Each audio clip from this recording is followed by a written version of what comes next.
Hi, I'm Terry Russis-George, and I'm the Milford Village Council President. I've served on council since 1999. Earlier this year, after careful consideration, the Village Council decided to adopt ballot language requesting a dedicated road millage for the Village of Milford. The purpose of this presentation is to educate you about the reasons behind this request, to tell you what it would mean to the average homeowner, to explain more about our road asset management program, and finally to invite you to vote in the August 7th primary. I strongly encourage all Village of Milford residents to vote between 7 a.m. and 8 p.m. on Tuesday, August 7th.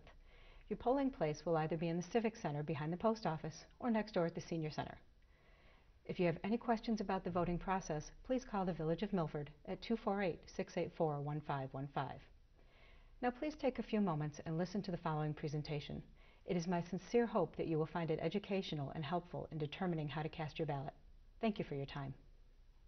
On August 7th, the residents of the Village of Milford will be asked to vote on a proposed village charter amendment for an increase to the charter tax rate by 3.5 mils for 10 years and then reduced to 1 mil for an additional 10 years for the purpose of defraying the cost of major and local road maintenance.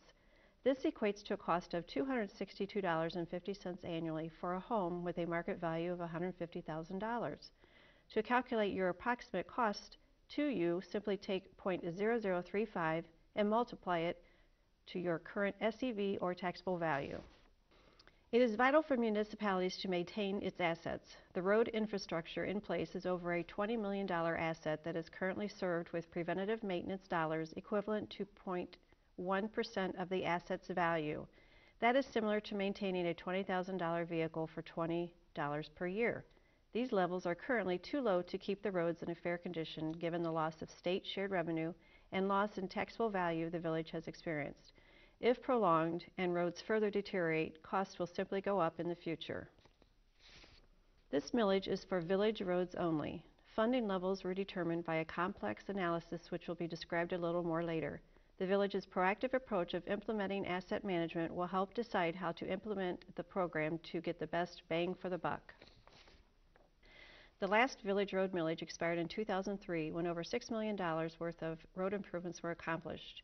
69% of the village's roads are rated as poor condition. It would take over $1 million per year over 10 years to bring all of the village's roads up to good condition. The proactive approach by collecting data on the road network started over 4 years ago. Data for the roads through an annual road rating program has allowed the village to collect 5 years of data and analyze how the roads are deteriorating.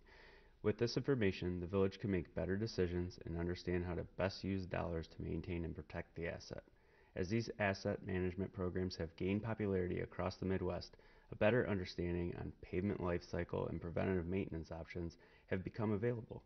Milford's situation is not unique, as many cities, villages, and townships across Michigan have roads in similar condition. However, the data collected suggests that continuing to do what has been done over the past 10 years in the village will lead to further deterioration and increased cost in the future. Asset management is not a new idea. In 2002, Public Act 499 was signed into law. Asset management is an ongoing process of maintaining, upgrading, and operating physical assets cost effectively based on a continuous physical inventory and condition assessment. This is a task that does not just involve fix the worst first. Instead, many factors are looked at. In order to implement a program, you need to understand what you have first. RoadSoft, a computer road network software, was introduced in 1993 and is a program that is now widely used across Michigan and other states. RoadSoft uses a PASER rating, which stands for Pavement Surface Evaluation and Rating. Roads are rated 1 through 10, with 1 being totally failed and 10 being brand new road. Let's look at some examples of these ratings within the Village of Milford. The chart shown shows the 1 through 10 rating system, a description of what the road could be classified as, and what type of recommended treatment a road in such condition could be a candidate for. Family Drive, a fairly new road, is one of the better roads within the village limits. This road is currently at an 8, or very good, and would be in line for little to no maintenance beyond typical routine work, but possibly could receive preventative maintenance within the next 2 to 3 years. It's important to understand that asset management puts equal emphasis on maintaining good roads as well as rehabilitating poor roads. Heritage Drive is in the Heritage Hill subdivision, is older but is still in relatively good shape as compared to other streets in the village, but is only a 5 or fair. These roads are great candidates for seal coat, cape seal, crack sealing, or possibly some type of overlay within the next couple of years. Winding Way is classified as a 4. As you can see, alligator cracking is prevalent and the road is starting to show signs each year of further deterioration as water penetrates the cracks and the freeze-thaw cycle takes over. A pulverization and overlay or milling and overlay could be a possible treatment solution for a road in this condition.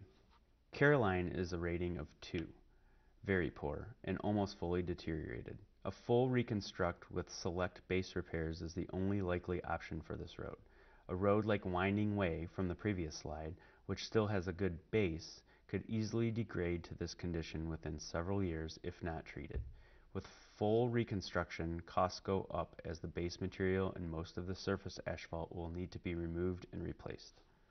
The village also has several roads that could be classified as failed, or PACER rating of 1, meaning it has reached the end of its useful life cycle. A full reconstruct and complete base removal and replacement and sub-base repairs are likely. As you can see, the worse a road becomes, the more extensive the fixes become. The graphic shown illustrates a typical road life cycle. As a road approaches the fair condition, or 4 to 5 PACER rating, costs escalate approximately 4 times. The goal is to apply maintenance prior to reaching this point to extend the life of the asset, saving more money in the future to reconstruct roads that are not salvageable. Here is an example of a road that receives maintenance and is in an asset management program. At year 5, crack sealing is applied, and at year 10, an overlay is applied. At year 22, a mill or pulverize and overlay is applied.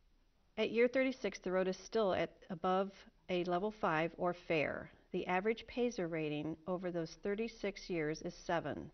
If maintenance is not applied and the road is built and not maintained, the road will need to be reconstructed completely after about 17 years and fall below a level 4, which is poor, after 36 years and be in line for yet another reconstruction. The average condition of this road is a PACER rating of 6, less than the previous example, and the cost to maintain the road is greater. We have discussed what has been done so far and what asset management is. Let's take a closer look at what the Village Asset Road Network consists of. Milford has 26.5 miles of roads. 18.2 miles are fair to poor. That's 69%. Less than 1 mile is in the good to very good range. Looking at these numbers, you can see that almost all roads are in need of some type of repair or fix. Using RoadSoft, the village is able to sort through all the data and define what alternative fixes are desired and run scenarios on funding levels to determine what level will help the village get control of the system. While some roads are clear candidates for maintenance and reconstruction, the program allows the municipality to decide what roads get done and when. So projects can be coordinated geographically or tied in with other infrastructure programs like water or sewer projects to further stretch the dollars. It also lets the village seek grant opportunities for other major roads and coordinate those projects accordingly. For this illustration, we will use 3 scenarios that were looked at, although the village looked at over 20 different funding levels when considering this ballot issue. For simplicity, let's look at what the current funding levels are, a $200,000 annual budget, and finally, what $760,000 annual budget will accomplish. As the bar graphs illustrate, a $760,000 annual budget, when used for both maintenance of good to fair roads and capital work being spent on poor to fail roads, significantly improves the overall network as compared to the other options. When looking at average remaining service life, which is average years remaining until failure, the $760,000 year option is the minimum amount needed to have the overall road network trend upward as far as average remaining service life. A $200,000 year budget, while helpful to maintain the newest roads, doesn't address any roads in poor condition and eventually will lead to all the roads being at a level below fair.